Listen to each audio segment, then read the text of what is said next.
શું ઘૂંટણ બહુ દુખે છે? તો ખાસ આ વિડીયો તમારા માટે જ છે. આગળ તમે વિડીયોમાં જોશો કે અમારી પાસે દામનગર છેક અમદાવાદથી દર્દી આવેલું અને મારા દ્વારા તેમને ઘૂંટણમાં ખૂબ સરસ પરિણામ આપવામાં આવ્યું. ઘૂંટણના દુખાવા પાછળ બહુ બધા કારણો હોય છે. એક બે કારણ જવાબદાર હોતા નથી. બહુ બધા કારણોસર ઘૂંટણના દુખાવા હોઈ શકે છે. તો તે કારણ જાણવા માટે, તેનું સચોટ સારવાર કરવા માટે તમે અમારો સંપર્ક કરી શકો. મારી સાથે છે જયરામભાઈ આકૃતિ. જયરામભાઈ, શું તકલીફ હતી તમને? બંને પગે નીચેથી નસનો તકલીફ અને કમરની તકલીફ 1 મહિનો થયો મને.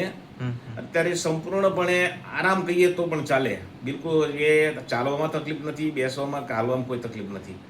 બહુ 100% રિઝલ્ટ કહીએ એટલું ફર્સ્ટ ક્લાસ રિઝલ્ટ છે બુજેલિયા સાહેબનું. બરાબર. કયું ગામ તમારું? ગામ મારું આકરું છે, ધંધુકા તાલુકો અને અમદાવાદ જિલ્લો. હાલ અત્યારે હું દામનગર પાસે બુજેલિયા સાહેબના દવાખાને બેઠો છું. સરસ. કેટલી રાહત થઈ ગઈ? રાહત એટલે 100% કહેવાય એમ. વાહ ભાઈ વાહ, ખૂબ સરસ.